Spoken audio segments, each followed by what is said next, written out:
Ladies and gentlemen, good day and welcome to the Mahindra CIE Q1 CY22 results conference call hosted by ICICI Securities. As a reminder, all participant lines will be in the listen-only mode, and there will be an opportunity for you to ask questions after the presentation concludes.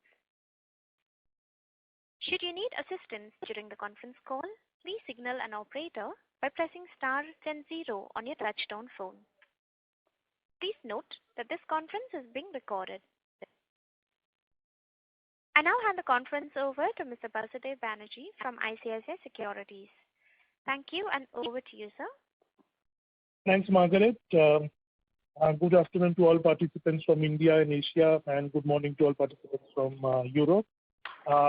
We are grateful to get the opportunity from Mahindra CIE management to host the call.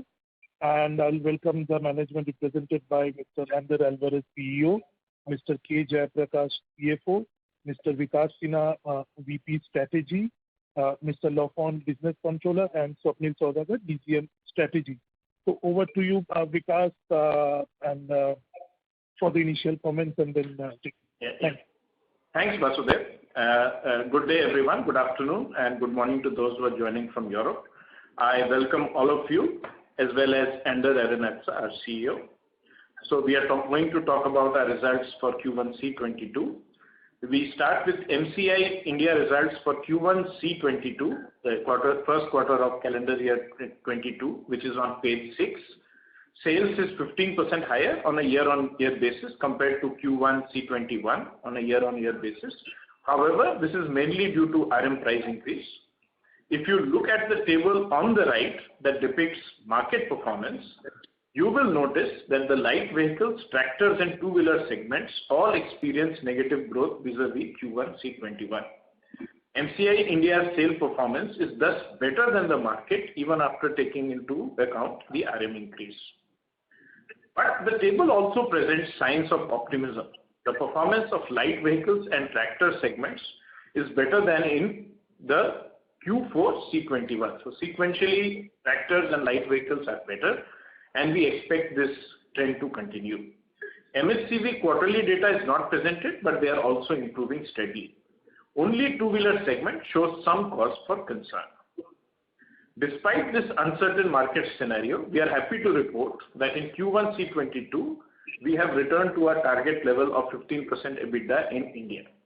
Sales in MCIE were rupees 12,022 million with an EBITDA at 15.1%, EBIT at 11.2%, and EBT at 11.0%. This is evidence that proactive measures like VRS in the stampings business, which were taken in earlier quarters, are showing results. MCI Europe results for Q1 C22 are shown on page 7. The sales here again have seen growth in absolute terms, but again this is largely due to RM costs which have been passed through without any margin. The EBITDA margins, however, continue to be affected by the higher energy costs which have been further exacerbated by the Ukraine crisis. We have been discussing on passing on some of these increased costs to our customers. Thus, the EBITDA margin is at 10.2%, lower by 3.7% compared to Q1 C21, but better by 1.1% than Q4 C21. So clearly this measure is helping. Q1 C22 EBIT is at 0% and EBT at 6.5%. The forecasts for the European automotive markets made between January this year and April now have seen a sharp decline. We use the estimates from IHS. So the IHS estimates for C22 for the light vehicle segments were about 18.1 million units in January, but in their April forecast, they have downgraded this to 16.1 million vehicles. It is now expected that European light vehicles will grow by 3 to 4% in C22 compared to double-digit estimates earlier. We will therefore continue to focus on internal improvements to tide over this. And now if we go to page 8, we will see the consolidated results which are a combination of the evolution in both India and Europe. MCI achieved a sale for the quarter of rupees 24,444 million with an EBITDA of INR 3,079 million, which is 12.6% of sales, and an EBT of INR 2,130 million, which is 8.7% of sales. MCIE consolidated performance is better both on a year-on-year and consolidated basis.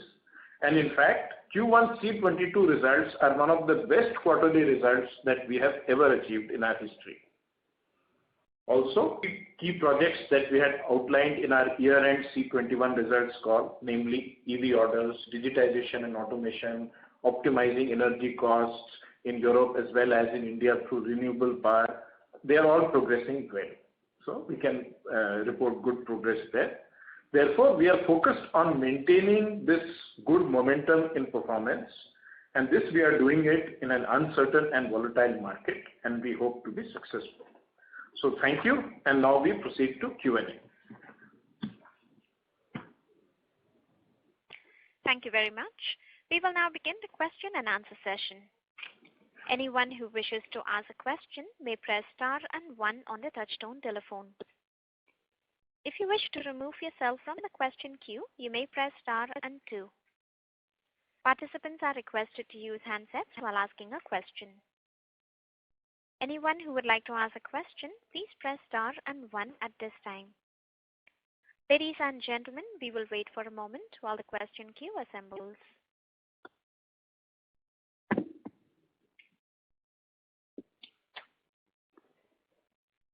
The first question is from the line of Pratik Kothari from Unique PMS. Please go ahead. Hi, good afternoon. Because in the presentation we have mentioned that we have passed on the raw material prices without any margin. But if you look at our, and there's no volume growth if you compare to say last year, but if you look at our gross profit, we are seeing some substantial growth from 1,200 crores last year to 1,400 crores now, and even gross margin in percentage terms remains the same. So how do we look at this number then? Okay. JP, would you want to take this? This is, I think you are talking more in terms of a European business, right? No, I'm looking at a consolidated basis, the one which I reported to CIE. So if we pass on the raw material prices without any margin, then the absolute gross profit should have remained the same, but that has also gone up 15-17%. Yeah. So that, a large part of the sales is accounted for by raw material prices, but not all of it is accounted for. A large part is accounted for. So there are a lot of efficiency improvements also. We talked about, say, for example, we had done VRS in India, so that is taking an effect now. Plus, there have been other projects that have been going on, which we have been talking in general. No, we have been doing a lot of work on digitization, automation in India. That has been going on. So it is not that, when we mentioned that comment, that was made more in terms of sales in Europe, where the expansion is quite substantial. Large part of it, maybe 2/3 out of it, is coming out of RM growth, but the rest is coming out of a mixture of factors like improvements and product mix. Different segments are growing differently, all that. So it is not entirely due to raw material. That's the reason why you're seeing the increase in gross profits. Fair enough. So in a normalized times, maybe few quarters down the line, when we are able to pass on this raw material prices and margins also, given the improvements that we have done and now, there should be some substantial jump in the numbers we are reporting. I mean, this seems to be a massive improvement in our internal efficiency. Yes, there will be an impact when the steel prices stabilize. Yeah. No, good. I don't know, because I think, Mr. Kothari, I hope it is properly. What we are saying is, when you have steel price increase, it is passed on and there's no margin improvement. But your point is valid that despite that, we have a gross value addition of almost 2 billion if you compare year on year. Yes. And your question is, how did we achieve this 2 billion when volumes are not really growing? So we cannot say that the volumes are not growing, because we had a 20% growth year on year, approximately, let's say 10 to 12% would be the steel price impact. So we've had a volume growth in India and to some extent in Europe as well. So there is that contribution of, I think if you're looking at 2 billion, we can look at half of it or a little more than half coming through through this volume increase. The rest would be definitely improvements, both on productivity. There will be some mix impact because different businesses have different value additions. So when that mix changes, it impacts. And lastly, some price increases that we could have probably got. So it's a mix of all these three that the rest billion accounts for. So this incremental volume that we have seen of maybe 5% is it in some very different segment, something very high value added, or is it business as usual, the products that we used to do earlier? Mostly, like for example, in India, the four-wheeler segment has done better than the two-wheeler segment or the tractor segment. The four-wheeler and truck segment has done better. So depending on what product, so there will be some impact like that. So it's not as if, something has changed suddenly. It is just that, some segments have done a little better than the others. So that's about it. One noticeable one is, of course, metal gas flow in Italy, which is doing much better. So if you may just point out. Yes. Okay, fair enough. And my last question on this other expenses, from 500 odd crores quarter on quarter, year on year, we are up to 700 crores. So what would define this? Essentially, this has variable cost and most importantly, the energy cost. And the huge jump in energy in Europe plays a significant role in this increase. But our energy cost, I believe, was, at least in the past, used to be about 110 crores a quarter. Fuel cost. It used to be about 5 to 6. Yeah, about 450 crores a year, which is 110 crores a quarter. Yeah. So in Europe, it has almost more than doubled. So that's one impact that is significant there. Okay. Mm-hmm. So this is largely variable. Volume related, subcontracting, and there are other variable costs which go and sit there, so which are volume linked. And we are yet to pass on this prices. We are yet to, and some progress has been made, but I think there is more to be passed on if it is possible. Yes. Normally, these costs are not passed on, but yes, because in Europe this has been a very special case. That is why this exercise is on. Fair enough. Fine. Great. Thank you so much, and all the best. Yeah. Thanks, Pratik. Thank you. The next question is from the line of Noel Vaz from Asian Market Securities. Please go ahead.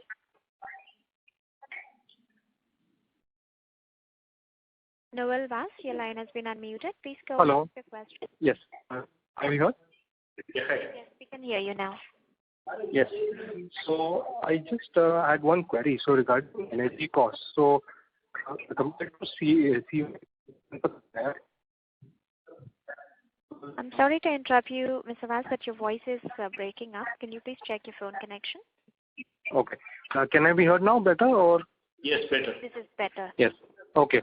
Yes. So typically, cost tend to be about 4.5% of sales. Now, in CY21, given the fact that in the fourth quarter we had seen a spike in Europe, it's gone to about 5.4% for CY21. So I think, so what kind of an increase can we expect in CY? Power rates have already remained quite elevated for now the first 4 months in Europe. So are we expecting to see some kind of a reduction in the second half, or what kind of movement can we expect to see on that front?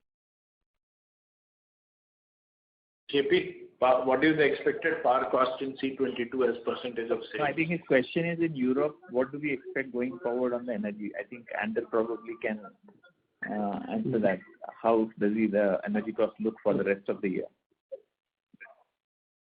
Okay, it's very complicated. Good afternoon, everybody. It's a very complicated question, but I will try to give you my view on that. Okay, the energy costs were up in Europe since approximately summer last year, August, September. We already saw certain increase on the gas prices and also on the electricity prices. Okay, these energy price increases continued during the last quarter, and this affected us importantly, especially in Spain, in our Spanish plant. Then in the Q1, due to the war that we have in Ukraine, the energy prices peaked again, and we are now electricity is approximately at 250 euros per megawatt, and the gas prices in this moment are at approximately 80 euros per megawatt. So we see these high prices will continue if the war continues alive. Okay, so our view, our energy prices will go down slowly during the next quarters. It will depend heavily on the evolution of the war in Ukraine, so that will be probably the key factor that will generate the price reduction. But we are optimistic on that, and we think that during the year the prices will go down to the normal situation. If you look at the futures of the energy, they are already highlighting a certain reduction for calendar year 23, and from 24 on onwards, the energy comes back to the normal prices. Okay. So generally speaking, I think that we can say that we had a very bad Q1. We will have a bad Q2 also, let's say at the same level than the Q1 probably, and from that point, I think from Q3, Q4, we will see a certain reduction. Also, I think it's important to say that the different governments in the European Union are taking measures to reduce and to control the price of the energy. So I think we will be benefited for that political actions. Okay, so overall, we can say that we are now in the worst moment of the energy prices. Also, we are negotiating with the customers to pass through these energy cost increases to them. During the first quarter, we settled certain agreements with them, not just a minor part of the customers, but we are in negotiations, and let's say all the automotive suppliers in the industry are dealing with the customers in this sense. Okay, so we will see a certain improvement in the next months, and we are positive, we are optimistic that we will close agreements with all our customers in the next months. Okay, so that's the general view of the energy in Europe. Thank you. I think that was my question. Yeah, that is all from my side. Yeah. Thank you. The next question is from the line of Jinesh Gandhi from Motilal Oswal Financial Services. Please go ahead. Hi. A couple of questions from my side. Firstly, in India, we have seen a fairly strong growth as compared to the underlying industry. So what has been the driver of that growth? I think except for passenger vehicles and to a certain extent commercial vehicles, all the segments were relatively weak for industry and for us. So can you throw light on what drove that 10% kind of growth? No, if you, on a year-on-year basis, Jinesh, a lot of it will come from steel price increase. Yeah, no, so I'm excluding that 10% in benefit which JP talked about. So then without that, it's another 10% additional growth which is there. So in India, roughly we were 15, so it would be 5. 5, right. So what has happened is four-wheeler has done relatively better this year, this quarter. Trucks, unfortunately, we don't have data for trucks, so we have not presented it to you. Trucks have also done well. So these segments in which I think we have, even though trucks is small business for us, but one of our plants is quite dependent on them, like foundry. So they have done well. And of course, we have been adding capacity in India, so we had the order books. We have been talking about, if you look at in C21, we had so much capacity expansion in India. In fact, our capex rate in C21 was higher than normal, and that was largely because of the investments that we made in India. So those order books were there, and that is why we have been saying all along that our underlying growth will be a bit better than the underlying market, and that is what is coming out in India. Sure. And how has our exports revenue grown in the Indian business? Exports. Because just before the exporting, I think Mexico is also doing well, which is part of India segment. So that's one reason for growth. Mm-hmm. Yeah, I think this is under speaking regarding India, and JP gave also one of the clues. We include also our Mexican activity, that is Billports Mexico, in India, okay, because the subsidiary of Billports. So in Mexico, finally we are in this moment selling approximately at the $2.5 million per month. That is the rate that we are. So we have growth, and we have doubled the business in 1 year. Okay, so there is a important growth happening in Mexico. That's also the reason that why we last year invested in the expansion of the building and also in the addition of new capacities in Mexico. So Mexico is doing really well. So that is one of the explanations. Also, as Vika said, I mean, all the verticals, especially in the four-wheelers, are doing well in India. And let's say that our sales could be much better if the two-wheeler sector and the tractor sector recuperates. Okay, and that's why we are quite optimistic for the future, because we will not only keep this sales trend, but also we should be able to improve once the two-wheeler and the tractor sector recuperates. Okay, because you know that the two-wheeler is approximately 20% below last year, and tractors even more, even 35% below. Okay, so once these two sectors recuperate, I think we will see a big jump in IL, in Billforge, in our magnets and our gears divisions. Okay, so I think we can be optimistic from that point of view.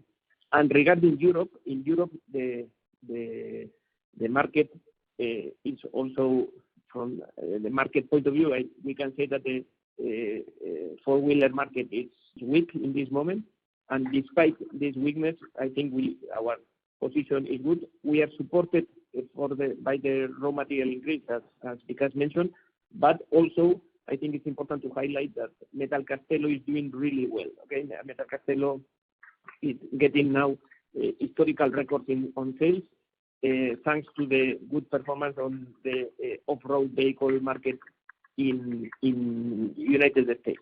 Okay, and Metal Castello is growing approximately at a 35% rate compared to the last year. So that's why one of the supports to this good sales performance that we are having in Europe. Okay, and the rest of the businesses, Germany and let's say our CIE purchase in Spain, are maintaining the good sales trend, and we also expect to improve these sales in the near future, because the market, once the semiconductor shortage issue and the war in Ukraine are over, I think we will see a important jump in our sales. Okay, so I think that we can be optimistic in this regard. Thank you. Okay, and any update on export revenues, how it has grown, and what percentage of sales now it is from India? No, it remains fairly in the same range of 12 to 15%, because I think the domestic as well as export revenues are growing in tandem in India. So, as a proportion, it is not growing, but it is growing along with the other revenues, domestic revenues.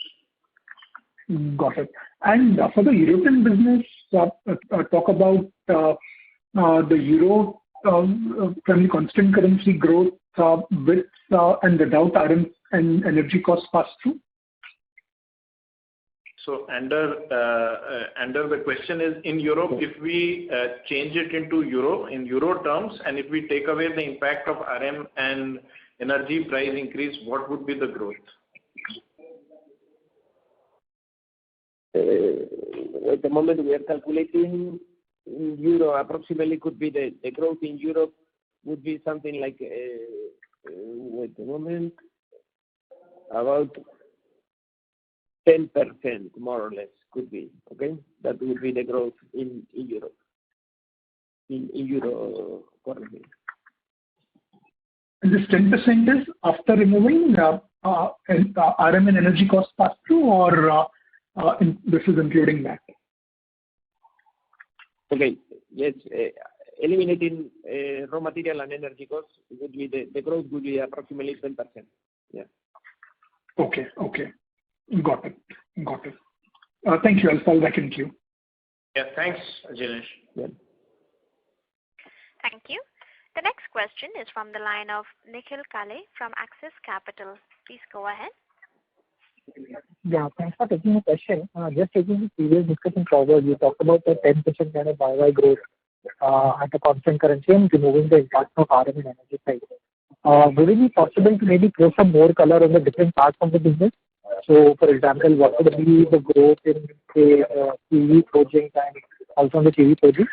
I mean, would it be fair to assume that CV projects and even the CV projects will be broadly flattish and almost the entirety of the growth was given the metal customers? Now, Nikhil, you were slightly unclear. Let me repeat the question for you, and then we'll take it to Ander. So, did you say that you wanted to know that this 10% increase in European business, how much of it was coming from the different parts, CV forging, car forgings, and off-road vehicles, right? Yeah, that's correct. Yeah, and so he's saying this 10% in constant euro terms, whether that growth from what part? Metal Castello obviously is the largest part, but what are the other? Are the others contributing to this growth or not?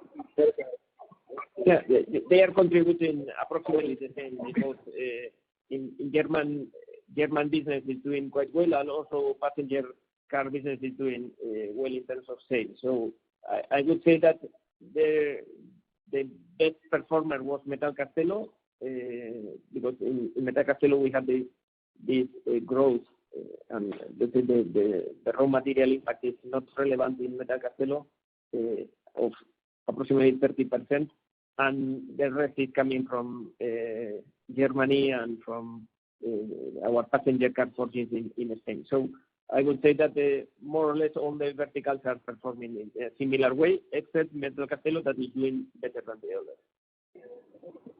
Yeah. Okay. Thank you.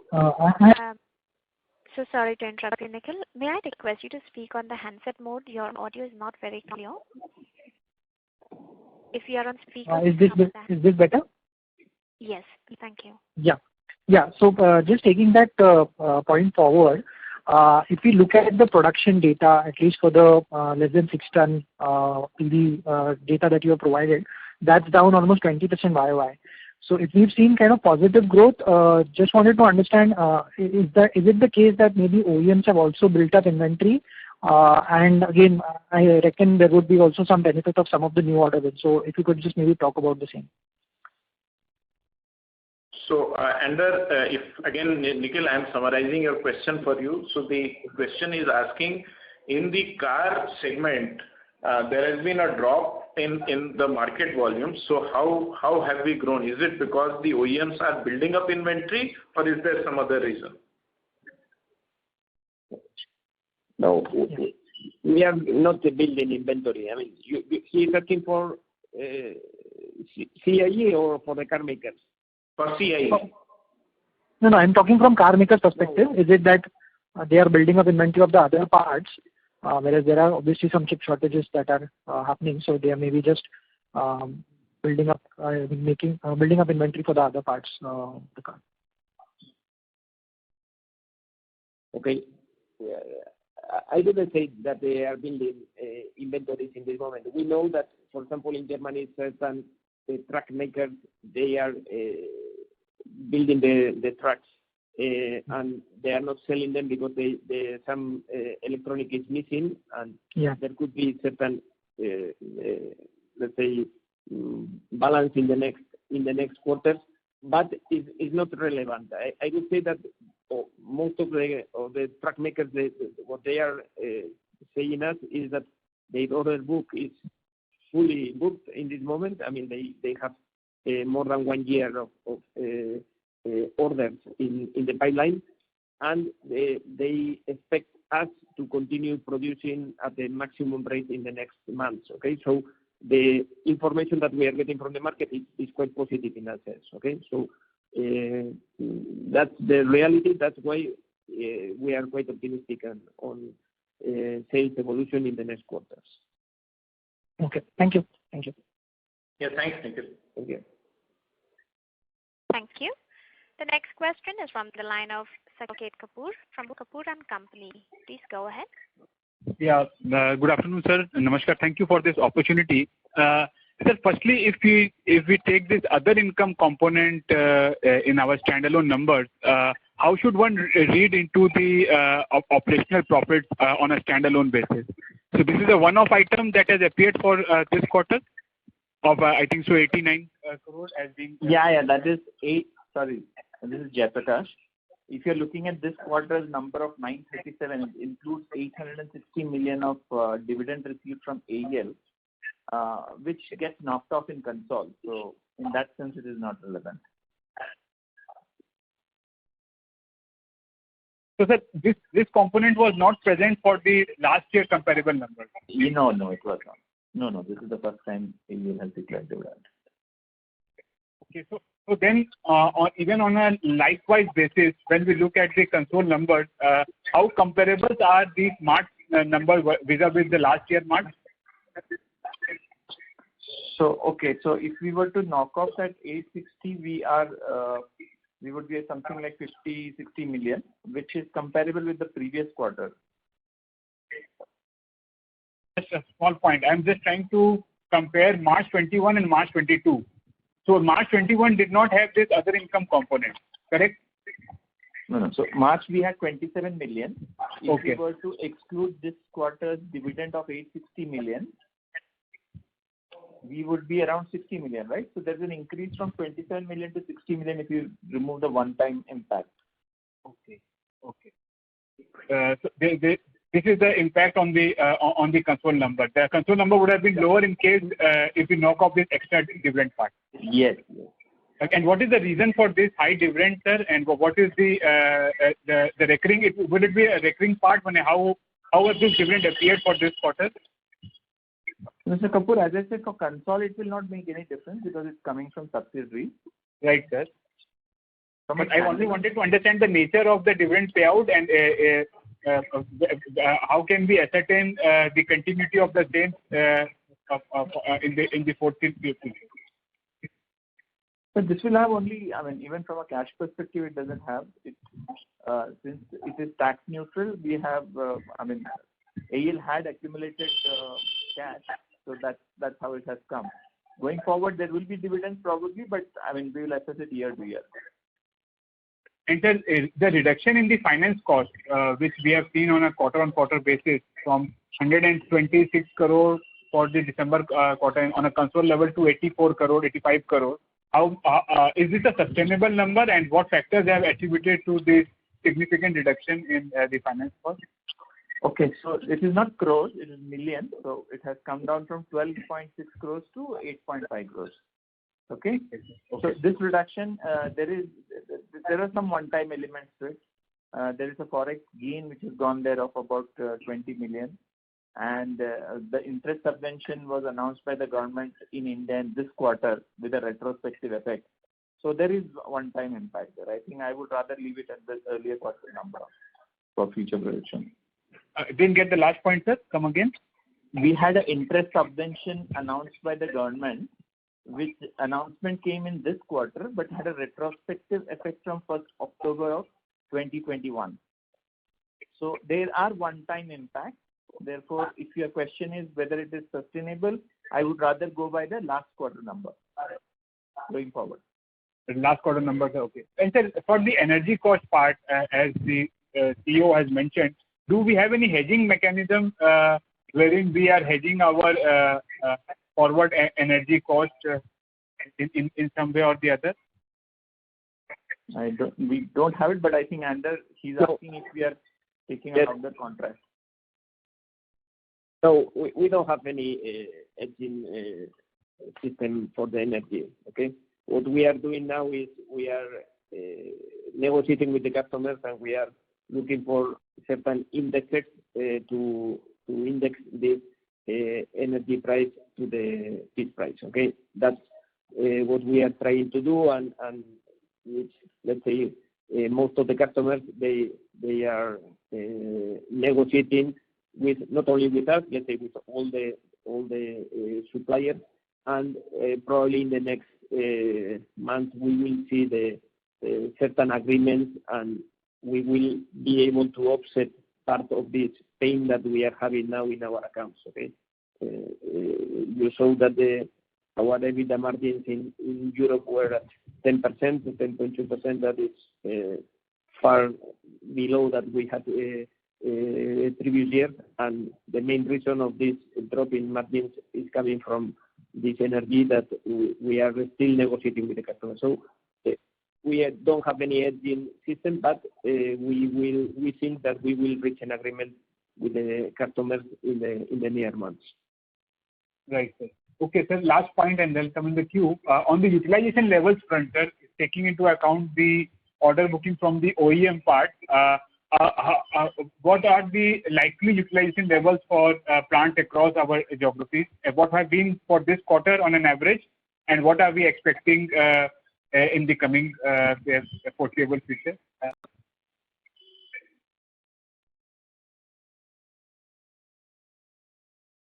Hello?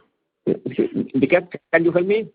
Yeah. So what the question is, what is the utilization level of plants in India and in Europe? Of course, in India we have been adding capacity, so therefore that clearly is an indication that we are running close to utilization.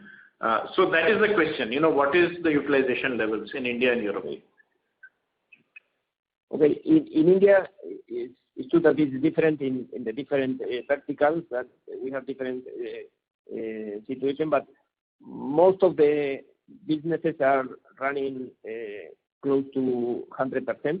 That's why we are adding this capacity, and probably we will have additional capacity of 20%, 25% in the next month once all the capacity expansions are in place.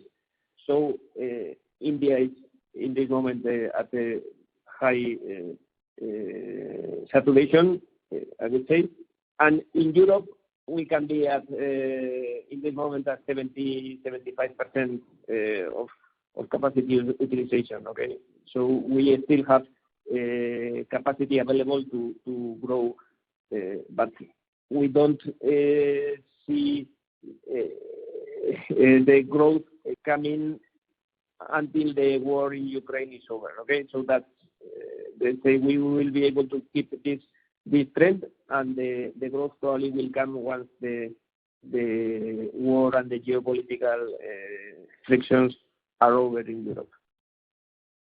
Thank you, sir. Thank you for all the elaborate answers. Okay. Yeah, thanks, Sanket. Thank you. Thank you. The next question is from the line of Deepak Poddar from Sapphire Capital. Please go ahead. Thank you very much, sir, for the opportunity. So I just wanted to understand now in your opening remarks. I'm sorry to interrupt, Mr. Poddar. Your audio is quite low. I would request you to come closer to the phone on the handset. Yeah. Is it better? Yes, this is better. Thank you. Okay. So I was just looking any kind of outlook that you can share for CY22 in terms of growth or margins. No, we don't make any forward-looking statements. But as you have heard Anders speak, I think we are pretty much optimistic both in India and Europe. Of course, a little bit more optimistic in India because the situation in Europe is a little bit unstable. But nevertheless, I think we hope to improve from here. You hope to improve. So this 12.5% kind of a EBITDA margin on the console level, So that one can assume as a base going forward as we look to improve. Let us not go there in terms of forward-looking statements.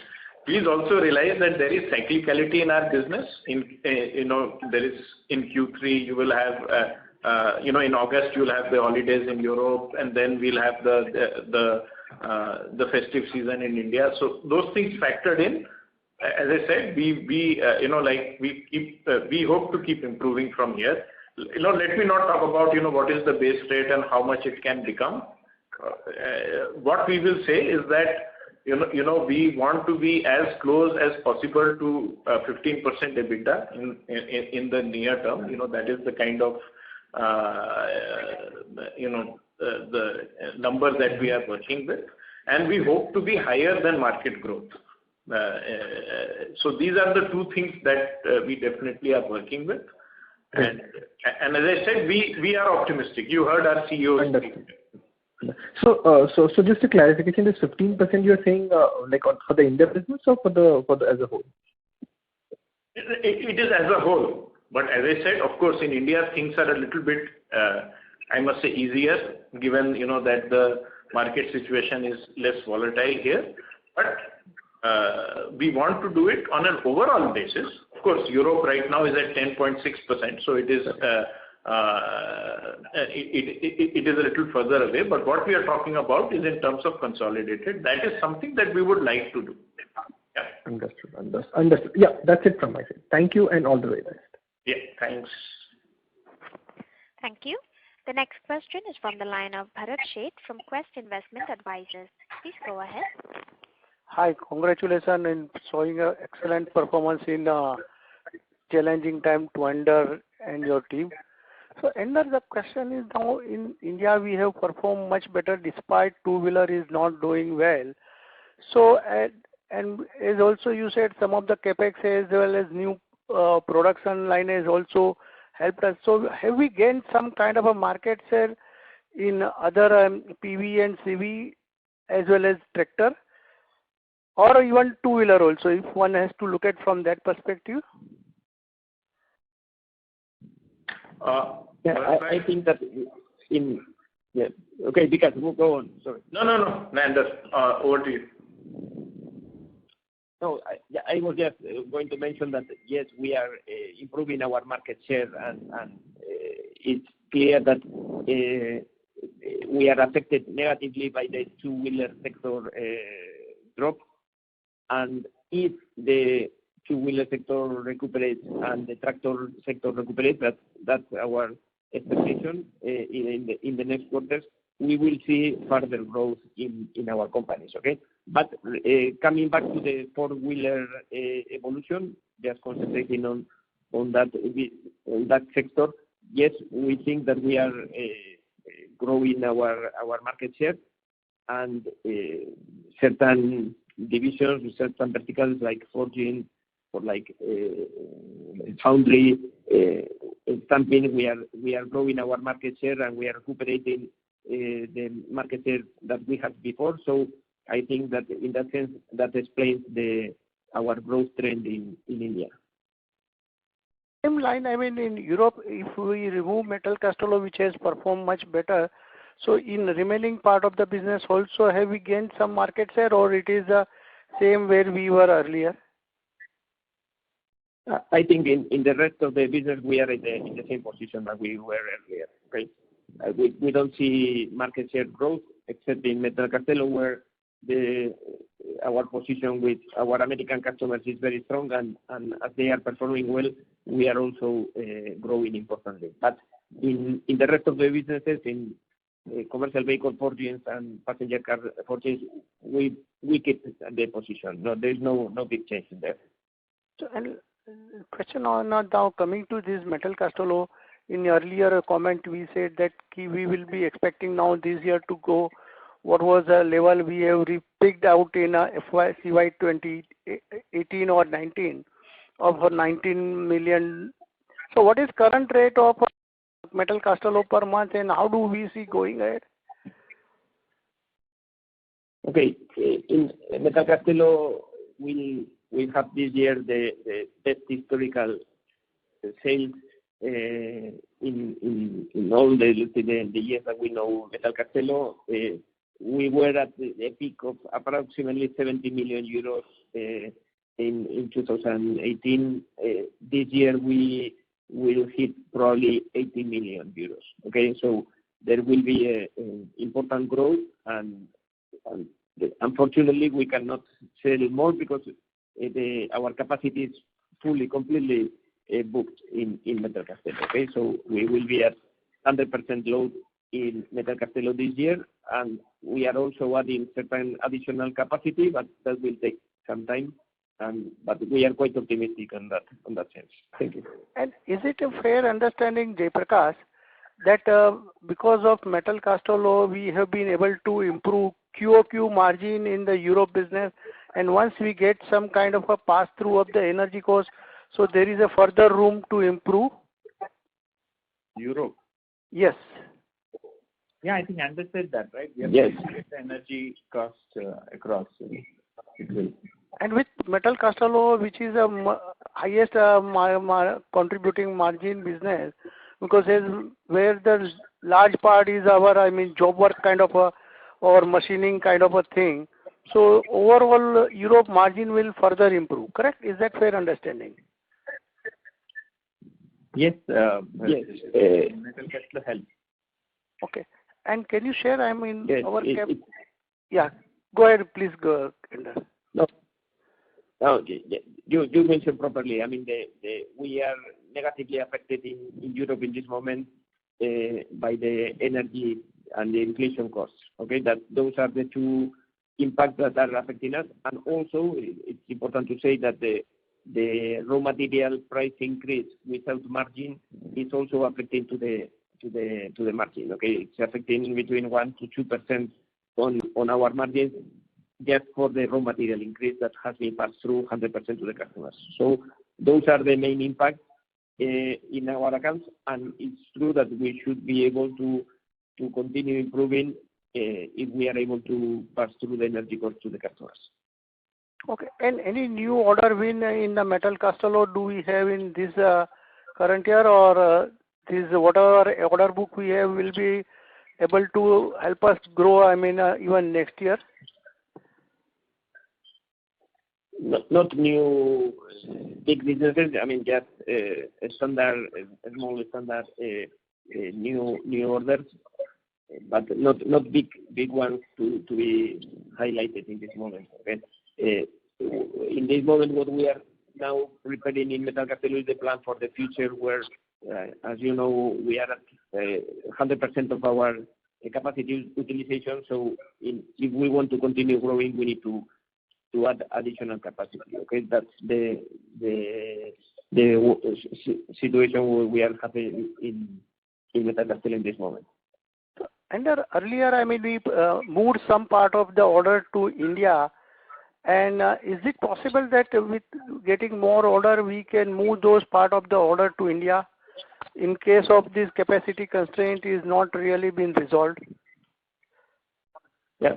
The situation in the gear business in India, because you know that Metal Castello is a gear producer, and we have also the gear division in India. The gear division in India has been also in the last year at 100% of the capacity utilization. Okay, we were fully booked. This last month we are a little bit better because of the drop of the two-wheeler, but once the two-wheeler recuperates, we will be again, let's say, at 100% of the capacity utilization in India. That's why we are expanding our activity in Rajkot, where we opened a new plant, and we are now preparing that plant to continue growing.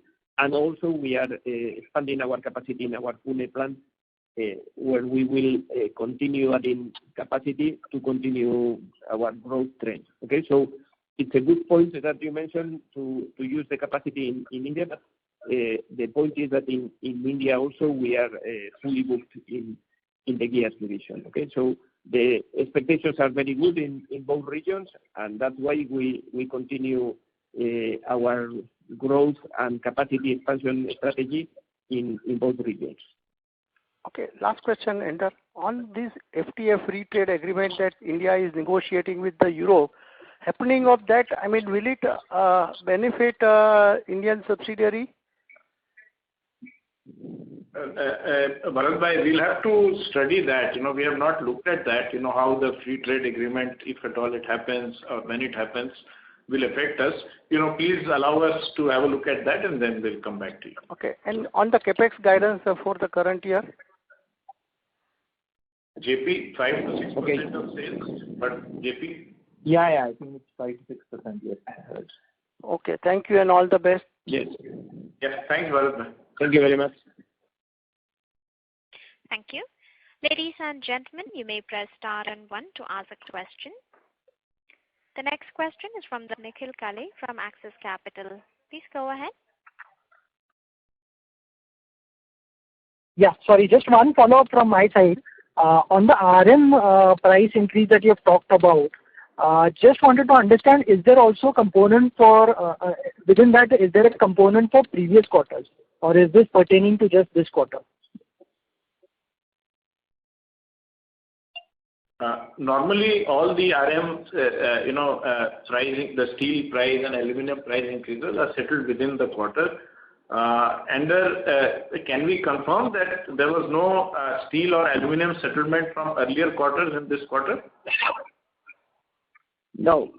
I think you properly answered because I think all the raw material increase in this quarter is coming from this quarter. There is no settlement yet. Perhaps small corrections in certain customers, but not relevant at all. Oh, okay. Thank you. Thank you. The next question is from the line of Jinesh Gandhi from Motilal Oswal Financial Services. Please go ahead. Hi. My question pertains to European operations. So can you... I'm sorry to interrupt you, Mr. Gandhi. May I request you to come on the handset mode, please? Your audio is not very clear. I'm on handset only. I'll try to speak louder. So for European operations, can you indicate what was the impact of unabsorbed or the energy cost which wasn't passed through in 1Q? And what further impact you expect in coming quarter? Jinesh, you'll have to come again. Impact of unabsorbed? The energy cost which has not yet been passed on to the customer. So the question is, what proportion of energy costs have been absorbed and what needs to be passed through, right? Right. And impact in this quarter because of energy costs on margins. Okay. So under and oroids. So the question is, have we, what proportion of our energy costs we have been able to pass on the increase? Say, like maybe all customers or 50% or whatever, that number. And 2, what was the impact of unabsorbed, the energy costs that we were not able to pass through in quarter 1? What was the impact on the margin? Whether it is 0.2, 0.5 or whatever. Yeah, I think we passed through approximately 1/3 of the real cost increase. Okay, that can be the value between 25-30%. That's less than 1/3. Okay, that's what we have been able to pass through the customers. So of course we are negotiating with them, and probably we will recuperate part of this loss in the next quarters. Okay, that's the expectations. So. And the margin that we lost due to this energy increase, we can consider approximately 2%, 3% in Europe due to this energy impact. Yeah. Got it. And 3%. That can be the impact that we lost due to the energy in the quarter. Yeah. Right. Okay. And second question is for the India business. So on the steel price side, we have been seeing inflation even in 1Q. Do you expect further inflation based on where spot prices are continuing in second quarter as well, or you are seeing some stability in your procurement prices now? Jinesh, I think the steel prices are still in an inflationary mode. Okay. Okay. Yes. We expect an increase in India, not in Europe, where the steel price has already increased, and we think that the price will be stable in the next months and quarters. But in India, there is some pressure to continue growing from the second quarter onwards. Okay, so we will see probably certain additional inflation in raw materials in the next quarters. And any idea what it could be? No, it is yet not decided. Sure. But it will be it's difficult to say. Oh, it will be double digit. Okay. Yeah, because mainly it's negotiated sometimes not directly by the customers, and they are still negotiating. So we are not aware of the amount that could be. Okay, but probably will be a certain increase by the next quarter. We will be able to see it in our sales. Got it. And last question on the Mexico business. So it has seen a very strong evolution over the last couple of years. Now with monthly run rate at $2.5 million of revenue, do you see further growth in this business based on the capacity and the order book which we have, or the peak revenues would be about $2.5 million per month? Yes. In this moment, we are at the peak of our revenues regarding the original plan that we have for this company. When we set up, our peak was at the current situation. So it took a couple of years more than what we expected, but we are already there. But hopefully we got additional customers, so we are adding capacity, and we have a new press ready to be installed. In fact, we are in the setup mode in this moment in Mexico, and yes, we expect to continue growing the business in the next quarters. Okay, so we have already the order book is already confirmed from the customer, and we expect to continue growing in Mexico in the next years. Yeah. Okay, so based on order book, should we expect revenues to further double from here in next 2 to 3 years?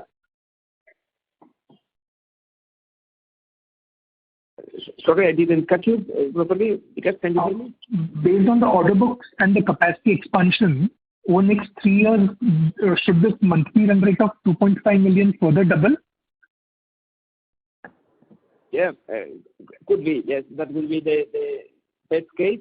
But the expectation would be if we are now at 2.5, probably having the company selling at 4 million per month could be reasonable. Even 5 million if we got new orders. Okay, but with the current orders, we will be not doubling the business, but growing 50-60%. Got it. Great. Thanks and all the best. I'll fall back into you. Yeah, thanks, Jinesh. Thank you. Thank you. The next question is from the line of Vasudev Banerjee from ICICI Securities. Please go ahead. Yeah, thanks. A couple of questions. One, sir, in last quarter Concall, you mentioned that there has been a sudden surge in EV two-wheeler related order book in India from select OEMs. I missed out. So any further development on that aspect this quarter? No, it is continuing along those lines. So there is nothing very specific to report, but yes, EV booking EV orders is now an integral part of our working. So it is continuing. And any new customer addition in the two-wheeler EV space as such? Not to report in this quarter. Okay. And second question would be very much repetitive, so sorry to ask it again. If you can again mention how much was the steel inflation YOY in Europe business, and how much was the pass on for that? Yeah. JP or Oroids? on in Europe, how much was steel inflation, and that was what part of the revenues was steel inflation? 12% is the steel price impact on the growth, no? We mentioned that. Out of the 20%. Out of 20, 10% was because of inflation. 12%. And commodity inflation for you was how much overall? No, I didn't get that. Commodity cost of steel per ton for you, sourcing cost, that how much changed? Oh, Oresh, you would know that number. What is the steel price increase? I mean, it would be around 25%. It has been at around 10% last year. Okay. And you're saying that still under recoveries are there, so there is some scope for under recoveries to continue to result in further price hike requirements. Not on steel. Okay. Steel is passed through. And the power cost you are saying you are planning to pass through in the coming quarter. Yes. Steel is passed through, power is still under negotiation. Okay. That's right. Thanks. Thank you. The next question is from the line of Raj Kumar, an individual investor. Please go ahead. Yeah, good afternoon. Can you hear me? Yes, please. Go ahead. Yeah, so thanks for the opportunity. Congrats for the good set of numbers. So I have just one question. Sir, given that many of the auto ancillary units are not doing well because of the significant steel price increases and so and the other inflationary things, I just want to know what is your view on, will there be any further consolidation that is going to happen, particularly in India, and also if Mahindra CIE is looking at any M&A opportunities in India? Okay, thanks, Rajkumarji. Of course, given the very volatile situation, the kind of scenario that you're painting can happen. But as we have mentioned in the past, looking for M&A opportunities is part of our, business strategy. But we are going to do an M&A only to fill strategic gaps. As you can very clearly see, we have enough order book, enough opportunities to grow in India. You heard how strongly we are growing in Mexico. Even in Europe, you saw how strongly Metal Castillo is growing. Plus, when the war situation eases out, then the European light vehicle markets also we expect a rebound. So there is enough growth opportunities in our existing businesses. So any M&A that we will do, we'll do it very selectively, and we'll do it to fill up any strategic gaps or any specific capability, any specific customers that we want on board. So right now, we have our hands full dealing with the situation that we talked about in terms of growth. But we keep looking for it. At this moment, we have nothing specific to report on the M&A side. Yeah. Okay, sir. Thank you. Thank you. As there are no further questions from the participants, I now hand the conference over to the management for closing comments. Yeah, thank you. And I'll hand you over to Ender for his closing remarks. Okay, so thank you, Vikas. I just want to thank you, all of you, for your participation and for your interesting questions and your interest in our company. And I hope we answered the questions properly and accurately. Okay? And yeah, my message is that despite the difficult market and geopolitical environment that we are living in this moment, I think our company proved once again its resiliency and good management.